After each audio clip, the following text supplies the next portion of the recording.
Hello friends, কেমন আছেন সবাই? আশা করছি সবাই ভালো আছেন। আজকে নতুন একটি রেসিপি নিয়ে চলে আসলাম। আজকের রেসিপিতে থাকছে গুচি মাছ ভুনা। এটি খেতে সত্যি অনেক মজাদার লাগে। আমার আজকের এই রেসিপিটা ফলো করে যদি বাসায় একবারের জন্য হলেও আপনারা গুচি মাছ রান্না করেন, তাহলে এটি যে কোনো মাংসকে হার মানাবে। সবাই খেয়ে অনেক প্রশংসা করবে। তো চলুন কথা না বাড়িয়ে দেখে নেওয়া যাক আজকের এই রেসিপিটা বানাতে কি কি লাগছে। পেঁয়াজ কুচি। আমি এখানে দুটি বড় সাইজের পেঁয়াজ কুচি করে নিয়েছি। কাঁচা মরিচ, গুচি মাছ। আমি এখানে 250 গ্রাম গুচি মাছ খুব ভালোভাবে ধুয়ে কেটে নিয়েছি। আর কি কি লাগছে দেখিয়ে দিচ্ছি।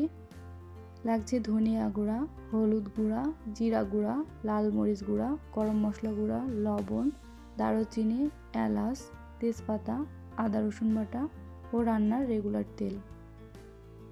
প্রথমে মাছটা হলুদ লবণ দিয়ে মাখিয়ে নেব, কারণ আমি মাছটা ভেজে রান্না করব না।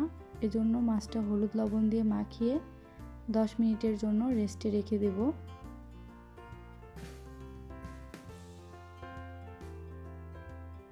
হলুদ লবণ দিয়ে খুব ভালোভাবে মাছটা মাখিয়ে নিচ্ছি। মাছটা মাখিয়ে এক সাইডে রেখে দিলাম। এখন রান্নায় চলে যাব। চুলায় একটি প্যান বসিয়ে দিয়েছি, তেল গরম দিয়ে দিচ্ছি। তেল গরম হয়ে গেছে, দিয়ে দিচ্ছি পেঁয়াজ কুচি। যে কোনো ভুনাতে পেঁয়াজের পরিমাণ একটু বেশিই লাগে। দিয়ে দিচ্ছি কাঁচা মরিচ। এখন পেঁয়াজ আর মরিচটা হালকা ব্রাউন করে ভেজে নিতে হবে। পেঁয়াজটা হালকা ব্রাউন হয়ে এসেছে। এ পর্যায়ে বাকি উপকরণগুলো দিয়ে দিচ্ছি। দিয়ে দিচ্ছি তেজপাতা, দিয়ে দিচ্ছি এলাচ, দিয়ে দিচ্ছি দারুচিনি, দিয়ে দিচ্ছি 1 চামচ আদা রসুন বাটা। এখন সব কিছু নেড়েচেড়ে মিশিয়ে দিতে হবে। আদা রসুন বাটার কাঁচা গন্ধটা যাতে চলে যায়, এজন্য তেলের সাথে খুব ভালোভাবে আগে একটু ভেজে নিতে হবে। খুব ভালোভাবে ভেজে নেওয়া হয়ে গেছে সব কিছু। এখন সামান্য জল দিয়ে দিচ্ছি।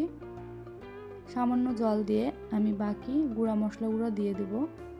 জল দেওয়ার ফলে মশলাগুলো তাড়াতাড়ি পুড়ে যাবে না, এজন্য আগে একটু জল দিয়ে নিলাম। দিয়ে দিচ্ছি 1 চামচ জিরা গুঁড়া,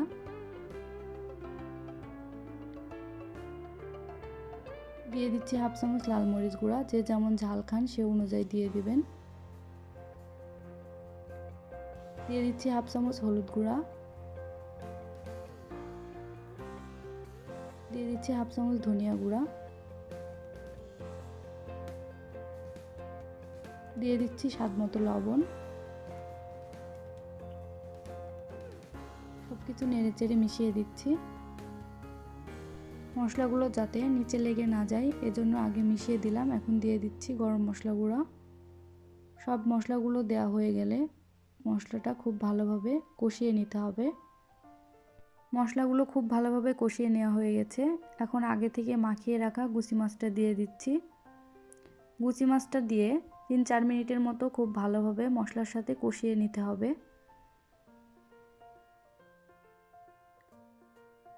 মাছটা খুব ভালোভাবে 3-4 মিনিট মশলার সাথে কষিয়ে নিয়ে এখন আমি সামান্য জল দিয়ে দিচ্ছি। সব কিছু নেড়েচেড়ে খুব ভালোভাবে মিশিয়ে নিচ্ছি। জলটা দিয়ে আবারও মাছটা আমি 5 মিনিটের মতো কষিয়ে নেব। এখন একটি ঢাকনা দিয়ে ঢেকে দিচ্ছি। 5 মিনিট পরে ফিরে আসছি।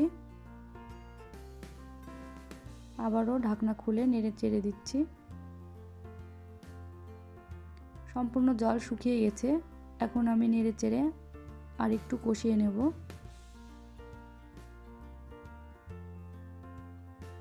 গুচি মাছটা খুব ভালোভাবে কষিয়ে নিতে হবে মশলার সাথে।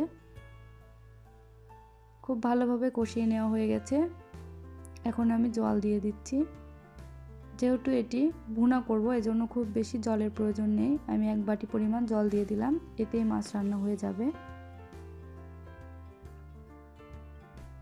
সব কিছু খুব ভালোভাবে নেড়েচেড়ে মিশিয়ে দিয়ে আমি এখন একটি ঢাকনা দিয়ে ঢেকে 5 মিনিটের জন্য ঝোলটা ফুটতে দেব।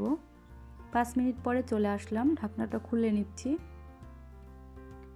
এখন আমি আর ঢাকবো না, না ঢেকে আরও 2-3 মিনিটের মতো রান্না করে নেব। বারবার এখন নেড়ে চেড়ে দিতে হবে যাতে নিচে লেগে না যায়।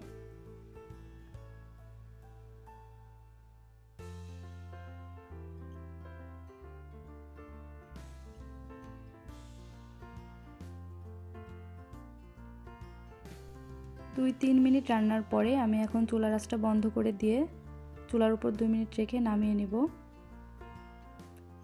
2 মিনিট পরে ফিরে আসলাম, আমি এখন নামিয়ে নিচ্ছি। খুব সহজে এবং কম সময়ে তৈরি হয়ে গেল আমার গুচি মাছ ভুনা। আমি চুলা থেকে নামিয়ে একটি সার্ভিং ডিশে সার্ভ করছি। এটি খেতে সত্যিই অনেক মজাদার লাগে। রান্না করতে খুব বেশি সময়ের প্রয়োজন হয় না, এজন্য আপনারা বাসায় কোনো অতিথি আসলে খুব কম সময়েই গুচি মাছ ভুনাটা রান্না করে দিতে পারেন। খেয়ে খুব প্রশংসা করবে।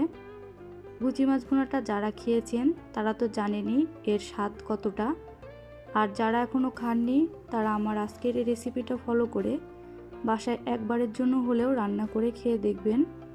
কেমন হয়েছে তা আমাকে অবশ্যই কমেন্ট বক্সে জানাবেন। আজকের মতো এ পর্যন্তই। সবাই ভালো থাকবেন, সুস্থ থাকবেন। দেখা হবে নতুন কোনো ভিডিওতে।